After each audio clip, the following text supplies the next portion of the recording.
Subscribe now and press the bell icon. Never miss an update.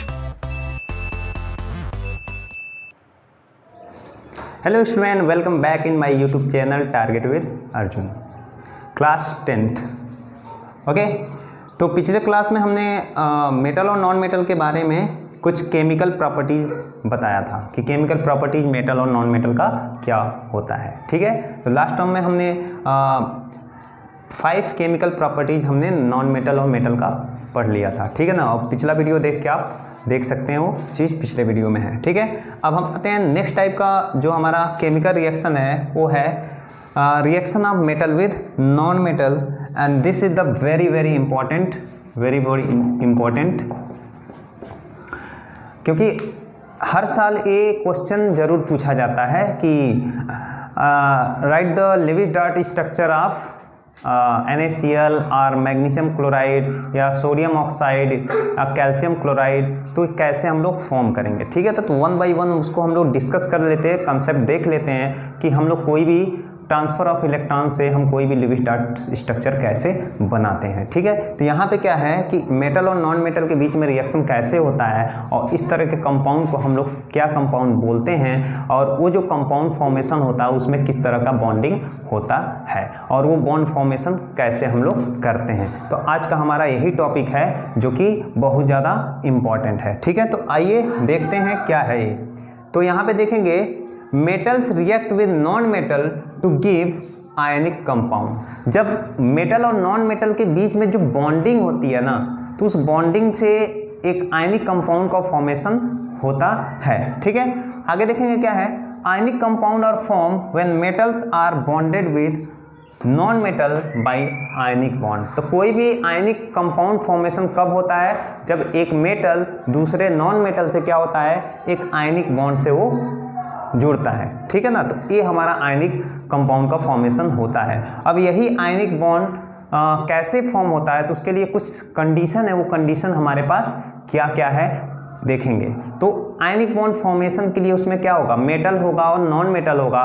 तो metal का जो electron, metal जो होता है इलेक्ट्रॉन को लूज करता है, नॉन मेटल जो होता है इलेक्ट्रॉन को गेन करता है, तब उसके बीच में एक बॉन्ड फॉर्मेशन होता है, उसी को हम लोग क्या बोलते हैं, आयनिक बॉन्ड। तो इसके लिए कुछ कंडीशन, और कंडीशन क्या है अभी देखेंगे आगे।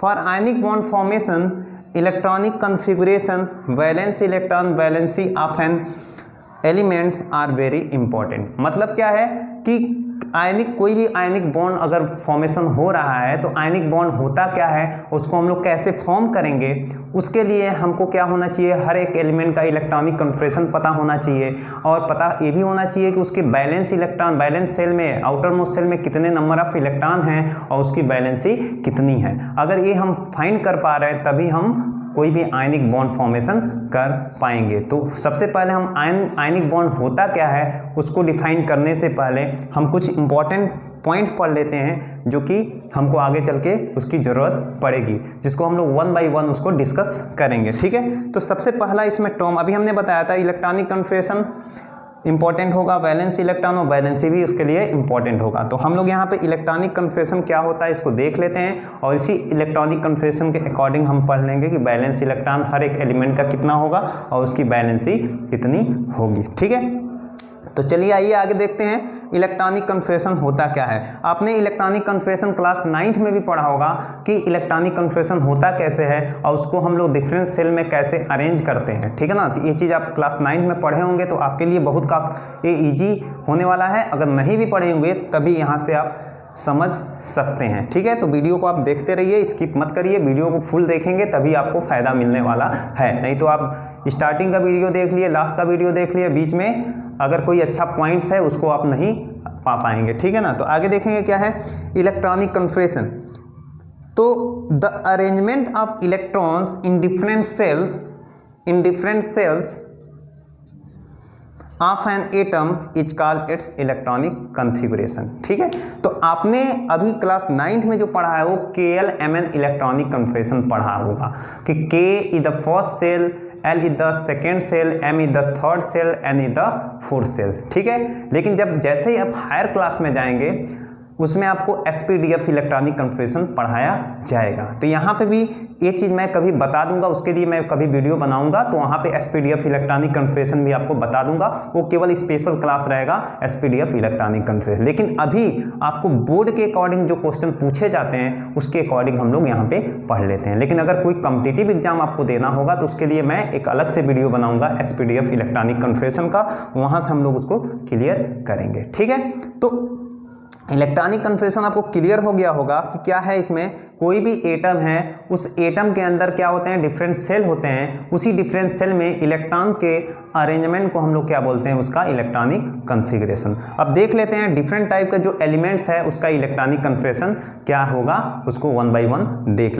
तो चलिए आगे हम लोग इलेक्ट्रॉनिक कन्फिग्रेशन देख लेते हैं, डिफरेंट एलिमेंट का इलेक्ट्रॉनिक कन्फिग्रेशन यहाँ पे क्या है। ठीक है, तो आपने क्लास 9 में इलेक्ट्रॉनिक कन्फिग्रेशन पढ़ा होगा, KLMN इलेक्ट्रॉनिक कन्फिग्रेशन होता क्या है, उसको दोबारा मैं रिवीजन करा देता हूँ यहाँ पे। ठीक है, क्योंकि जब तक ये चीज़ हमको नहीं आएगा, हमको आउटर मोस्ट इलेक्ट्रॉन नहीं पता चलेगा, हमको बैलेंस इलेक्ट्रॉन नहीं पता चलेगा, हमको बैलेंस ही नहीं पता चलेगा, तब तक हम कोई भी आयनिक बॉन्ड फॉर्मेशन नहीं कर सकते। इसीलिए ये टॉपिक हमको बहुत ज़्यादा ज़रूरी है, पहले हम इसको पढ़ लेते हैं तब हम लोग कोई भी आयनिक बॉन्ड फॉर्मेशन करेंगे। ठीक है, तो चलिए यहाँ पे देख लेते हैं क्या है।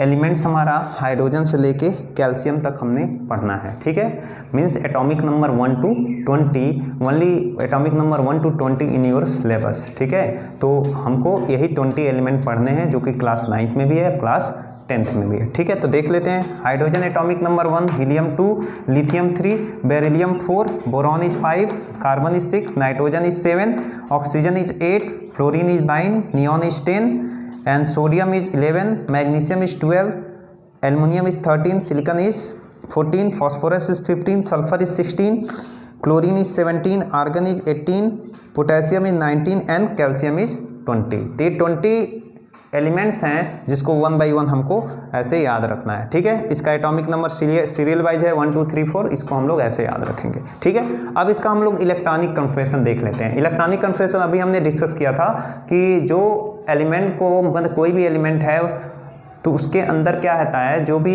डिफरेंट सेल होते हैं उस सेल में हम इलेक्ट्रॉन को अरेंज करते हैं या डिस्ट्रीब्यूट करते हैं, इसी को हम लोग क्या बोलते हैं, उसकी इलेक्ट्रॉनिक कन्फिग्रेशन। तो यहाँ पे क्या है, डिफरेंट सेल है हमारे पास KLMN। तो KLMN सेल है, आगे भी सेल होता है। ठीक है, लेकिन हम यहाँ पे हमको KLMN सेल ही पढ़ना है, तो वहाँ देख लेते हैं क्या है।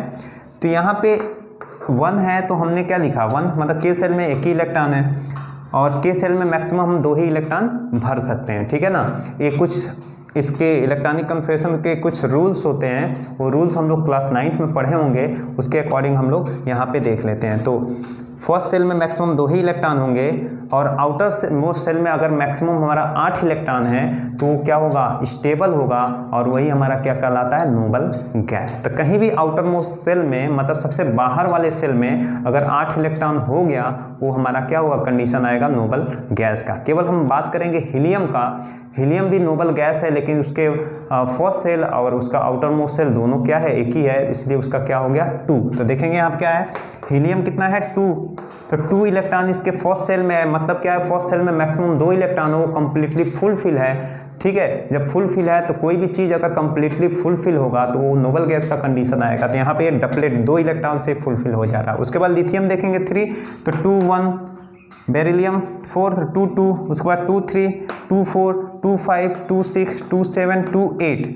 2 8 किसका कंडीशन आ रहा है, नियॉन का। हमने अभी बताया कि आउटर मोस्ट सेल में अगर 8 इलेक्ट्रॉन होगा वो हमारा क्या हो जाएगा, नोबल गैस। ठीक है, और मैक्सिमम इलेक्ट्रॉन आउटर में 8 हो गए तो उसके बाद हम लोग नेक्स्ट इलेक्ट्रॉन जो आएगा सोडियम का 11, तो ये क्या हो जाएगा 2 8 1 हो जाएगा। यहाँ पर 2 9 नहीं करेंगे क्योंकि ये तो क्या है, फुलफिल हो गया, स्टेबल हो गया। तो जब स्टेबल हो गया तो अगला इलेक्ट्रॉन कहाँ जाएगा, नेक्स्ट सेल में। तो नेक्स्ट सेल में 1 गया। मैग्नीशियम क्या होगा 2 8 2, aluminium is 2 8 3, silicon is 2 8 4, then phosphorus is 2 8 5, then 16 हमारा क्या है, दिस इज सल्फर 2 8 6। अब हम ऐसे क्यों कर रहे हैं, क्योंकि ये तो फुलफिल हो गया तो अगला सेल हमारा कहाँ तक भरेगा, 8 तक। ठीक है, तो 2 8 7 हो जाएगा, देन 2 8 8, उसके बाद क्या होगा 2 8 8 1। क्यों ऐसा हो रहा है, क्योंकि यहाँ पे ये फुलफिल हो गया, फर्दर 8 इलेक्ट्रॉन इसके पास हो गया, ये फुलफिल हो गया। और फुलफिल हो गए किस केस किसका है, आर्गन का। आर्गन के भी आउटर मोस्ट सेल में मैक्सिमम कितने इलेक्ट्रॉन हो गए, 8। तो ये क्या हो गया, नोबल गैस। तो ये फुलफिल हो गया, तो जो अगला इलेक्ट्रॉन आएगा वो नेक्स्ट सेल में जाएगा, दैट इज पोटेशियम। पोटेशियम कितना होगा 288, ये 20 ये हमारा कितना हो गया 18 प्लस 1 क्या हो जाएगा 19। उसी तरह से कैल्शियम की बात करेंगे 2882, तो यहाँ पे हमारा 2 इलेक्ट्रॉन। तो ये आप चीज़ आपको समझ। अब यहाँ पे क्या है, सबसे बाहर वाला जो सेल का जो इलेक्ट्रॉन है उसको हमने सर्कल लगाया हुआ है। ये सर्कल क्या रिप्रेजेंट कर रहा है, ये सर्कल रिप्रेजेंट कर रहा है this is the outermost electron, and इसी आउटर मोस्ट इलेक्ट्रॉन को हम लोग क्या नाम देते हैं, this is known as valence electron. तो मतलब हम बोलेंगे हाइड्रोजन का बैलेंस इलेक्ट्रॉन कितना, हम बोलेंगे 1। हीलियम का बैलेंस इलेक्ट्रॉन कितना होता है 2। अब बात करें लिथियम, तो लिथियम 1, उसके बाद 2, बेरिलियम इज 2, बोरॉन इज 3। इस तरह का जो भी सर्कल रिप्रेजेंट हम लोग कर रहे हैं, इसका मतलब क्या है, सबके आउटर मोस्ट सेल में वो इलेक्ट्रॉन को रिप्रेजेंट कर रहा है। जैसे हम बात कर लें ऑक्सीजन, ऑक्सीजन के आउटर मोस्ट सेल में कितने इलेक्ट्रॉन है 6। उसी तरह से हम बात कर लें क्लोरीन के आउटर मोस्ट सेल में कितने इलेक्ट्रॉन है, हम बोलेंगे क्लोरीन के आउटर मोस्ट सेल में 7 इलेक्ट्रॉन है, ठीक है ना। तो ये चीज़ होता है हमारा आउटर मोस्ट इलेक्ट्रॉन, ठीक है। अब ये चीज़ आपको समझ में आ गया होगा आउटर मोस्ट इलेक्ट्रॉन होता क्या है। तो इसी से रिलेटेड एक और टर्म आता है जिसको हम लोग बोलते हैं बैलेंसी। तो बैलेंसी निकालने का तरीका है, इसके पास 2 कंडीशन होता है। कंडीशन नंबर 1, कंडीशन नंबर 1 ये है कि अगर कोई भी एलिमेंट उसके आउटर मोस्ट सेल में 1 से लेके 4 इलेक्ट्रॉन है तो उसकी बैलेंसी क्या हो जाएगी 1 से लेके 4 तक ही होगी, ठीक है ना, रिस्पेक्टिवली। लेकिन अगर बैलेंस इलेक्ट्रॉन 4 से ज़्यादा है, किसी भी एटम के बैलेंस सेल में अगर इलेक्ट्रॉन 4 से ज़्यादा है तो उस केस में हम लोग क्या करेंगे, 8 में से उस बैलेंस इलेक्ट्रॉन को माइनस कर देते हैं तो उसकी बैलेंसी होती है। ऐसा होता क्यों है, क्योंकि ये डिपेंड करता है इलेक्ट्रॉन का लॉस करना और इलेक्ट्रॉन का गेन करने पे, ठीक है। जैसे कि जो मेटल होंगे वो इलेक्ट्रॉन को लूज करेगा, तो इलेक्ट्रॉन को मैक्सिमम कितना लूज कर सकता है, 1 इलेक्ट्रॉन लूज कर सकता है, 2 इलेक्ट्रॉन लूज कर सकता है और 3 इलेक्ट्रॉन लूज कर सकता है, ठीक है। लेकिन जो कार्बन फैमिली होती है वो ना ही लूज करेगा ना ही गेन करेगा, इसलिए उसकी बैलेंसी कितनी हो गई 4। लेकिन हम जैसे ही कार्बन के बाद जाते हैं, जैसे कि कार्बन के बाद हमारा nitrogen family, oxygen family, fluorine family, ये सब आएगी, वो सब क्या हो जाते हैं नॉन मेटल। और नॉन मेटल की टेंडेंसी है इलेक्ट्रॉन को गेन करना, तो वो इलेक्ट्रॉन 1 भी गेन कर सकता है, 2 भी गेन कर सकता है, 3 भी गेन कर सकता है। तो इसके बारे में डिटेल हम लोग पढ़ेंगे पीरियोडिक क्लासिफिकेशन ऑफ एलिमेंट में। तो यहाँ पे आपको बस समझ में आना चाहिए कि क्या है, यहाँ पे रूल आप समझ लीजिए क्या है कि अगर आउटर मोस्ट सेल में 1 से लेके 4 इलेक्ट्रॉन होगा तो उसकी बैलेंसी वही हो जाएगी, ठीक है। लेकिन अगर आउटर मोस्ट सेल में 4 से ज़्यादा इलेक्ट्रॉन है तो हम लोग क्या करते हैं, 8 में से उतने इलेक्ट्रॉन को माइनस कर देते हैं। देखिए आगे आते हैं, जैसे कि यहाँ बैलेंस इलेक्ट्रॉन 1 है तो बैलेंसी 1 हो गया, यहाँ पे बैलेंस इलेक्ट्रॉन 2 है तो यहाँ बैलेंसी 0 हो गया। आप कहेंगे सर ये क्या है, अरे हीलियम क्या है, नोबल गैस है ना, तो नोबल गैस है, नोबल गैस का फर्स्ट सेल, यहाँ पे हीलियम का फर्स्ट सेल और लास्ट सेल दोनों बराबर, इसका मतलब यहाँ क्या हो 2 - 2 क्या हो जाएगा 0। नेक्स्ट आते हैं लिथियम, आउटर मोस्ट सेल में कितना है 1, तो हमने बैलेंसी 1 किया। यहाँ पे आउटर मोस्ट सेल में कितना है 2 है तो बैलेंसी 2 किया। आउटर मोस्ट सेल में कितने इलेक्ट्रॉन है 3 तो बैलेंसी 3 किया। 4 है तो 4 किया। लेकिन जैसे ही 5 आया तो 5 क्या हमने बताया था कि आउटर मोस्ट सेल में 1 से लेकर 4 तक इलेक्ट्रॉन होगा तो उसकी बैलेंसी वही रहेगी। लेकिन जैसे ही अगर आउटर मोस्ट सेल में 4 से ज़्यादा इलेक्ट्रॉन होगा तो उसको हम लोग क्या करेंगे 8 में से माइनस करेंगे। तो देखेंगे अगर 5 इलेक्ट्रॉन है तो हमने क्या किया 8 में से 5 को घटा दिया, तो कितना आया 3। 6 है तो 8 - 6 is 2, 7 is 8 - 7 is 1 एंड 8 होगा तो 8 में -8 कितना हो जाएगा 0। उसके बाद फर्दर क्या आ गया 1, तो 1 होगा तो 1, 2 होगा तो 2, 3 तो 3, 4 तो 4 एंड 5, तो 5 में फर्दर क्या करेंगे 8 - 5 = 3 एंड 6, 8 - 6 = 2 एंड 7 is 8 - 7 = 1 और 8 होगा तो 8 - 8 = 0, ठीक है। एंड फर्दर पोटेशियम का केस आया, आउटर मोस्ट सेल में 1 इलेक्ट्रॉन है तो बैलेंसी कितना हो गया 1, और कैल्शियम का केस है outermost shell contain 2 electron तो यहाँ पे बैलेंसी कितनी हो गई 2। तो इस तरह से हम बैलेंसी निकाल सकते हैं, ठीक है ना। तो चलिए आगे हम बात कर लेते हैं कि बैलेंसी होता क्या है और बैलेंस इलेक्ट्रॉन का डिफिनीशन भी लिखवा लेते हैं। उसके बाद एक टर्म आता है that is known as Lewis dot symbol, और लिविज डॉट सिंबल होता क्या है, इसी के अकॉर्डिंग हम कोई भी आयनिक बॉन्ड का फॉर्मेशन कर पाएंगे। तो चलिए आपको अगर ये चीज़ समझ में आ गया होगा तो इसके अकॉर्डिंग हम लोग समझते हैं कि आगे का कंडीशन हमारा क्या होने वाला है। चलिए तो आगे बात कर लेते हैं कि बैलेंस इलेक्ट्रॉन क्या होता है, बैलेंसी क्या होता है और लिविज डॉट सिंबल या इलेक्ट्रॉन डॉट सिंबल क्या होता है। इसी के अकॉर्डिंग हम लोग क्या करेंगे, जो भी हमारा लेविस डॉट स्ट्रक्चर बनाना होगा या मेटल और नॉन मेटल के बीच में जो बॉन्डिंग होती है जिसको हम लोग आयनिक बॉन्ड बोलते हैं, वो आयनिक बॉन्ड फॉर्मेशन इसी के अकॉर्डिंग हम लोग उसको करेंगे। ठीक है, तो चलिए देख लेते हैं क्या है बैलेंस इलेक्ट्रॉन क्या होता है। तो जैसे हमने अभी बताया था कि जो भी इलेक्ट्रॉनिक कन्फर्मेशन हमने किया था, तो सबसे आउटर मोस्ट सेल में जो इलेक्ट्रॉन होता था, जो आउटर मोस्ट सेल में जो इलेक्ट्रॉन बचता था, उसी को हम लोग क्या बोलते हैं, उसका बैलेंस इलेक्ट्रॉन या आउटर मोस्ट इलेक्ट्रॉन। देख लेंगे, the electron present in outermost shell of an element is known as its valence electron. जैसे देखेंगे अभी हमने इलेक्ट्रॉनिक कन्फर्मेशन कराया है, तो उसमें आप देख सकते हैं कि ऑक्सीजन के आउटर मोस्ट सेल में 6 इलेक्ट्रॉन है, nitrogen is 5 electron and sodium is 1 electron and fluorine is 7 electron. तो वो होता है हमारा बैलेंस इलेक्ट्रॉन। तो आई होप आपको क्लियर हो गया बैलेंस इलेक्ट्रॉन। आते हैं नेक्स्ट में, बैलेंसी क्या होता है। तो क्या होगा, the combining capacity of an element is known as its valency. आपने क्लास 9th में भी इसको पढ़ा होगा। ठीक है, तो कंबाइनिंग कैपेसिटी ऑफ एलिमेंट को हम लोग क्या बोलते हैं, उसकी बैलेंसी। जैसे अभी हमने पढ़ा था सोडियम की बैलेंसी 1, क्यों कि उसका आउटर मोस्ट सेल में 1 इलेक्ट्रॉन बचता था। मैग्नीशियम का बैलेंसी कितना होता है 2, क्योंकि उसका आउटर मोस्ट सेल में 2 इलेक्ट्रॉन। ऑक्सीजन की बैलेंसी कितनी होती है 2, क्योंकि उसके आउटर मोस्ट सेल में कितने बचते हैं 6 इलेक्ट्रॉन। तो हमने क्या किया, 8 में से 6 को माइनस किया था 2 हो। तो इस तरह से हम और एलिमेंट का भी बैलेंसी फाइंड कर सकते हैं। तो ये चीज़ आपको क्लियर हो गया। अब बात कर लेते हैं लेविस डॉट और इलेक्ट्रॉन डॉट सिंबल। तो इस पूरे जो टॉपिक हम पढ़ रहे हैं reaction of metal with non metal, उसमें सबसे जो इंपॉर्टेंट पॉइंट्स है वो हमारा यही है, लेविस डॉट और इलेक्ट्रॉन डॉट सिंबल। तो इसको देख लेते हैं क्या होता है कि व्हेन बैलेंस इलेक्ट्रॉन और outermost electrons are represented in the form of dot और क्रॉस अराउंड द एटम, ठीक है, is known as Lewis dot symbol और Lewis dot electron dot symbol. ठीक है, मतलब क्या है कि जो भी हमने यहाँ पे बैलेंस इलेक्ट्रॉन देखा था, इस बैलेंस इलेक्ट्रॉन को किसी भी एटम के चारों तरफ या तो डॉट के फॉर्म में या तो क्रॉस के फॉर्म में हम उसको रिप्रेजेंट कर रहे हैं। इसी रिप्रेजेंटेशन को हम लोग क्या बोलते हैं, लेविस डॉट सिंबल और इलेक्ट्रॉन डॉट सिंबल। ठीक है, तो देख लेते हैं। सोडियम के आउटर मोस्ट सेल में हमने इलेक्ट्रॉन देखा था, 1 आया तो हमने 1 क्रॉस से रिप्रेजेंट कर दिया। मैग्नीशियम में 2 आया तो मैग्नीशियम में 2 क्रॉस से रिप्रेजेंट कर रहा है। एल्युमिनियम में 3 आया तो इसमें एल्युमिनियम को 3 क्रॉस से रिप्रेजेंट किया। कैल्शियम में 2 आया तो कैल्शियम को 2 से रिप्रेजेंट कर दिया। पोटेशियम में 1 था तो इसको हमने 1 क्रॉस से रिप्रेजेंट कर दिया। कार्बन में 4 था तो हमने 4 डॉट से 1 2 3 4। नाइट्रोजन में 5 था तो 1 2 3 4 5। ऑक्सीजन में 6 था, 2 + 2 + 2 6 हो गया। फॉस्फोरस में देखा होगा आपने कि उसमें भी 5 था तो 2 + 2 + 1। एंड सल्फर में कितना होता है, सल्फर कितना होता है, इसका 16 एटॉमिक नंबर होता है। तो 16 से क्या बनेगा 2 8 6। तो आउटर मोस्ट सेल में कितने इलेक्ट्रॉन हो गए 2 8 और 6। नेक्स्ट बात कर लेते हैं फ्लोरीन। फ्लोरीन में कितना था 7 कैसे कि फ्लोरीन का होता है 9 तो 2 और 7। तो आउटर मोस्ट सेल में 7 इलेक्ट्रॉन हुआ तो 2 + 2 + 2 + 1 कितना हो गया 7। क्लोरीन का होता है 17 एटॉमिक नंबर, तो एटॉमिक नंबर 17 से क्या बनेगा 2 8 7। तो outermost shell contain 7 electron. तो 7 इलेक्ट्रॉन को हम देखेंगे कैसे रिप्रेजेंट किया हुआ है 1 2 3 4 5 6 और 7। एंड आर्गन में होता है 8 तो 2 + 2 + 2 + 2 ये क्या हो गया 8। इसी रिप्रेजेंटेशन को हम लोग क्या बोलते हैं, लेविस डॉट सिंबल और इलेक्ट्रॉन डॉट सिंबल।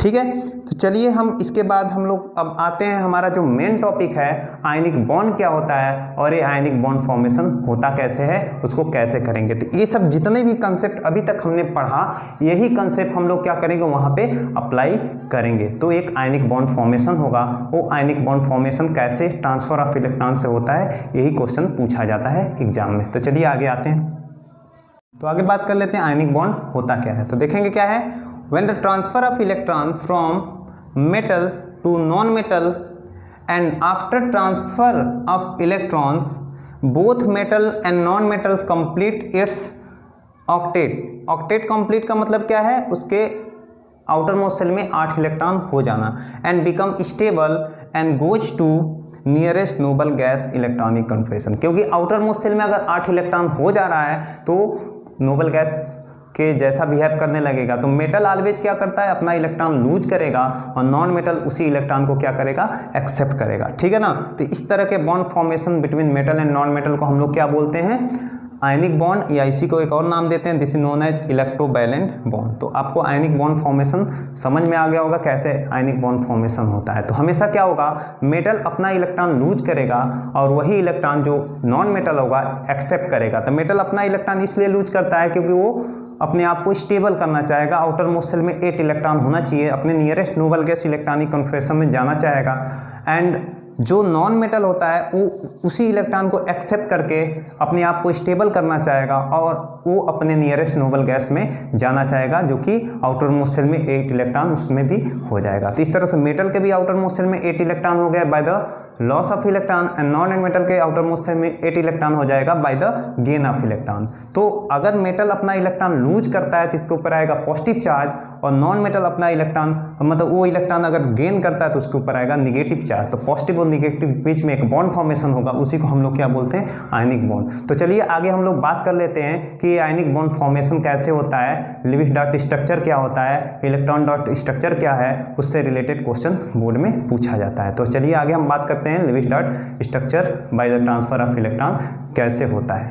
चलिए आगे हम लोग आयनिक बॉन्ड कैसे फॉर्मेशन होता है by the transfer of electron, इसी को हम लोग बोलते हैं लिविस डॉट और इलेक्ट्रॉन डॉट स्ट्रक्चर। तो एग्जाम में पूछा जा सकता है कि draw the electron dot structure of the following compounds, जिसमें दे देगा सोडियम क्लोराइड दे देगा, मैग्नीशियम क्लोराइड दे सकता है, कैल्शियम क्लोराइड, सोडियम ऑक्साइड, कुछ भी करके ऐसे दे देगा, एल्युमिनियम क्लोराइड दे सकता है। तो इस तरह से हम लोग कैसे करेंगे, तो देख लेते हैं क्या है। सोडियम क्लोराइड हमको इसका आयनिक बॉन्ड फॉर्मेशन करना है by the transfer of electron. तो एग्जाम में दिया रहेगा by the transfer of electron. तो याद रखेंगे हमेशा अगर मेटल और नॉन मेटल के बीच में बॉन्डिंग होगा तो हमेशा ट्रांसफर ऑफ इलेक्ट्रॉन होगा। तो हमेशा बच्चे यहाँ पे कंफ्यूज होता थे, हर साल हम लोगों का एक्सपीरियंस है कि बच्चे यहाँ पे हमेशा कंफ्यूज होते हैं। क्या होता है, यहाँ पे भी लिविस डॉट स्ट्रक्चर हमको पढ़ना है, और इसके बाद वाला जो चैप्टर है कार्बोनेट्स कंपाउंड, वहाँ पे भी हमको लिविस डॉट स्ट्रक्चर पढ़ना है, ठीक है। तो वहाँ पे होता है by the sharing of electron होता है वहाँ पे, यहाँ पे होता है by the transfer of electron. तो वहाँ पे कोवैलेंट बॉन्ड फॉर्मेशन होता है, यहाँ पे आयनिक बॉन्ड फॉर्मेशन होता है, ठीक है। तो कहीं भी ट्रांसफर दिखाएगा तो वहाँ पर आयनिक बॉन्ड फॉर्मेशन होगा, और जहाँ पे म्यूचुअल शेयरिंग होगा तो वहाँ पे कोवैलेंट बॉन्ड फॉर्मेशन होती है। ये दो डिफरेंस है, आप देखेंगे। तो ठीक है, तो चलिए देख लेते हैं सोडियम क्लोराइड को कैसे फॉर्म करेंगे। सबको पता है सोडियम जो होता है उसका एटॉमिक नंबर होता है 11। तो 11 को हमने इलेक्ट्रॉनिक कन्फर्मेशन क्या हो जाएगा 281। आउटर मोस्ट शेल में कितने इलेक्ट्रॉन है 1 है। तो एक इलेक्ट्रॉन को क्या करना चाहेगा, लूज करना चाहेगा अपने आप को स्टेबल होने के लिए। तो एक इलेक्ट्रॉन लूज करेगा तो सोडियम के ऊपर कैसा चार्ज आएगा 1 पॉजिटिव चार्ज, और एक क्या हो जाएगा 2 और 8। और 2 और 8 क्या हो गया, किसका इलेक्ट्रॉनिक कन्फर्मेशन है, तो हम बोलेंगे ए है नियॉन का। ए nearest noble gas electronic confirmation कहाँ चला गया, नियॉन, जैसे हमने डिफिनीशन में लिखवाया था, ठीक है। उसके बाद बात कर लेते हैं क्लोरीन। क्लोरीन का इलेक्ट्रॉनिक कन्फर्मेशन क्या होता है 287। तो आउटर मोस्ट शेल में कितने इलेक्ट्रॉन है 7 है। तो 7 है तो इसको स्टेबल होने के लिए क्या करेगा, एक इलेक्ट्रॉन को गेन करना चाहे तो एक इलेक्ट्रॉन एक गेन कर लिया। कौन सा इलेक्ट्रॉन गेन किया, जो सोडियम ने अपना इलेक्ट्रॉन लूज किया हुआ है, ठीक है। तो ये इलेक्ट्रॉन गेन करेगा तो क्लोरीन के ऊपर कैसा चार्ज आएगा, निगेटिव चार्ज आएगा, और इसका इलेक्ट्रॉनिक कन्फर्मेशन क्या होगा 2 8 and 8। आउटर मोस्ट शेल में कितने इलेक्ट्रॉन होगा 8, और एक कहाँ चला गया, किस नोबल गैस में चला गया, तो हम बोलेंगे आर्गन में चला गया, क्योंकि इसका होता है 10, इसका होता है 18। ये आर्गन में चला गया Nobel gas electronic nearest noble gas, ये भी क्या हो गया, स्टेबल हो गया। अब इसका लिविस डॉट स्ट्रक्चर देख लेते हैं। सोडियम के आउटर मोस्ट शेल में कितने इलेक्ट्रॉन है, हम बोलेंगे 1।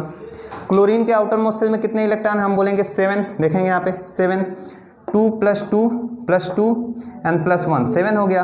तब करेगा क्या, सोडियम अपना एक इलेक्ट्रॉन लूज करेगा और उसी इलेक्ट्रॉन को क्लोरीन क्या करेगा, एक्सेप्ट करेगा। तो देखेंगे यहाँ पे क्या है, सोडियम अपना इलेक्ट्रॉन लूज कर रहा है, क्लोरीन ले रहा है। तो सोडियम लूज कर दिया तो सोडियम के ऊपर चार्ज आ गया 1 पॉजिटिव चार्ज, और क्लोरीन ने वही इलेक्ट्रॉन को क्लोरीन ने यहाँ ले लिया। देखेंगे यहाँ पे हमने मेटल को इसलिए क्रॉस से दिखाया है और नॉन मेटल का इलेक्ट्रॉन हमेशा हम डॉट से दिखाया हुआ है, कि हम आइडेंटिफाई कर सकते कौन सा इलेक्ट्रॉन किसका है। तो देखेंगे यहाँ क्या है 2 + 2 + 2 तो कितना हो गया 6 7, और ये जो क्रॉस वाला इलेक्ट्रॉन है ये सोडियम से लिया हुआ इलेक्ट्रॉन है। तो क्लोरीन ने एक इलेक्ट्रॉन ले लिया, इसीलिए इसके ऊपर क्या आ गया 1 नेगेटिव चार्ज। तो इस तरह से फॉर्मेशन हो गया। तो यही जो स्ट्रक्चर है इसी को हम लोग बोलते हैं लिविस डॉट स्ट्रक्चर, जो कि बहुत ज़्यादा इंपॉर्टेंट है। This is the very very important, this is the very very important. अगला बात कर लेते हैं मैग्नीशियम क्लोराइड। मैग्नीशियम का आप एटॉमिक नंबर जानते हैं 12 होता है, इलेक्ट्रॉनिक कन्फर्मेशन 2 8 and 2।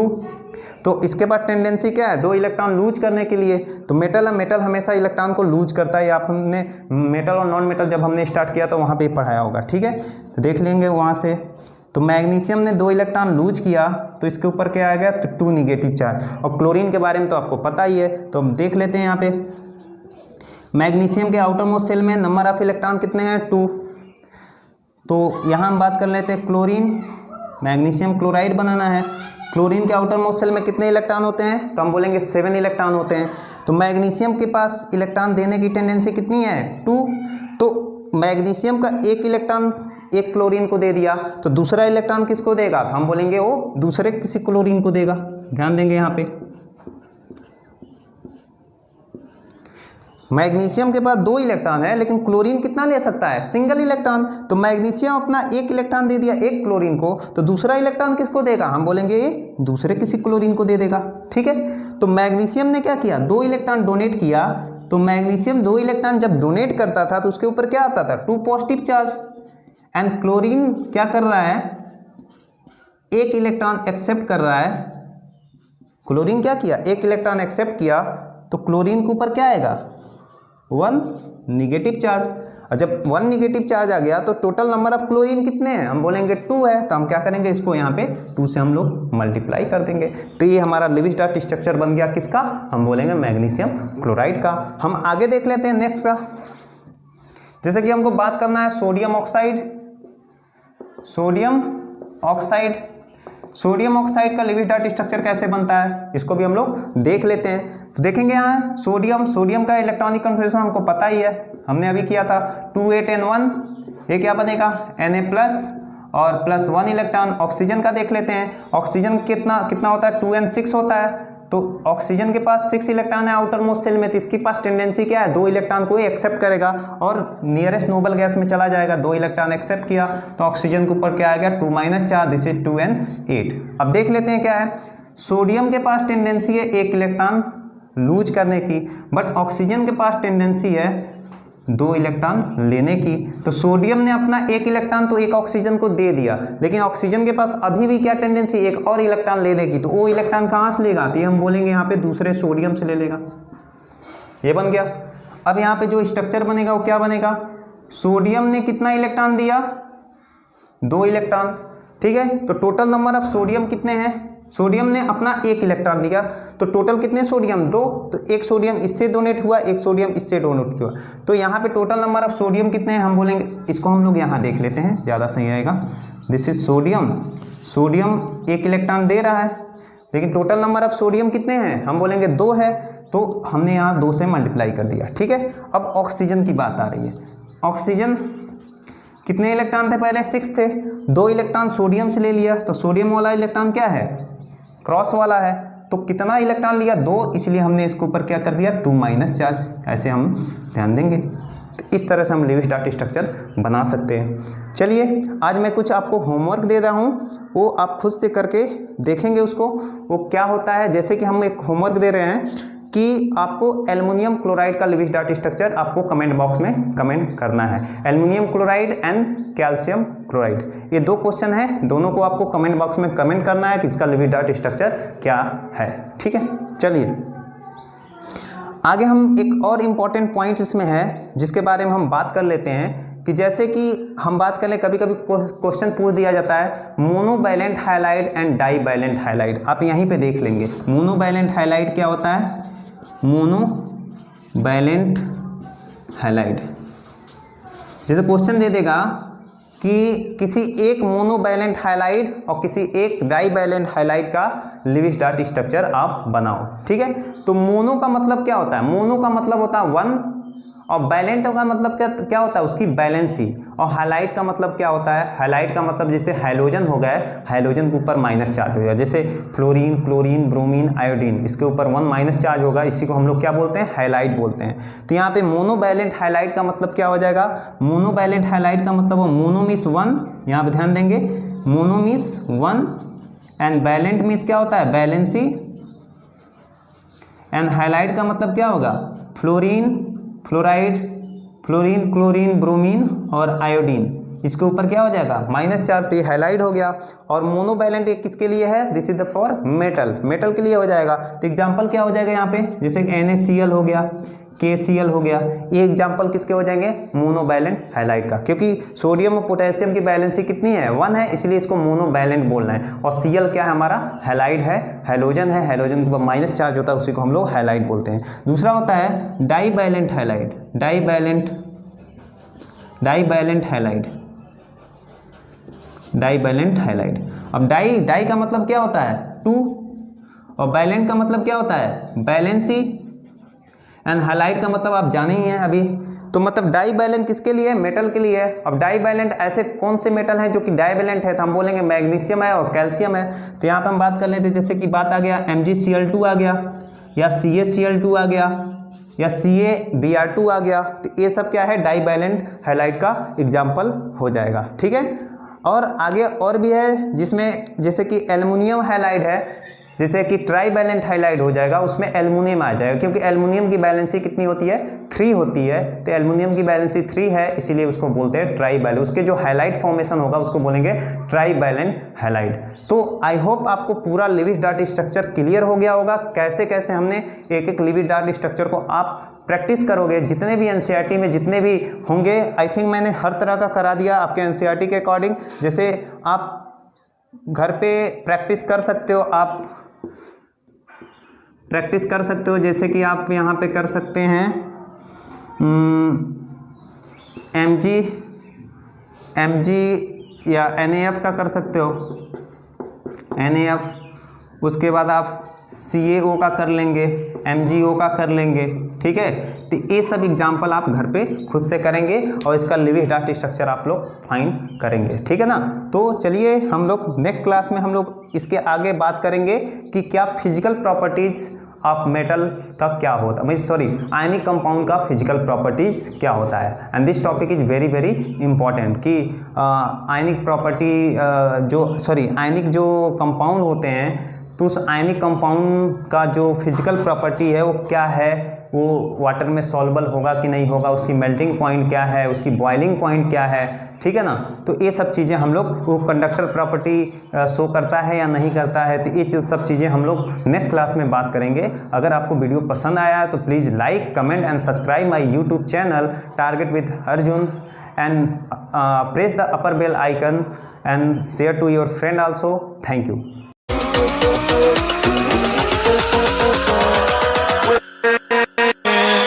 With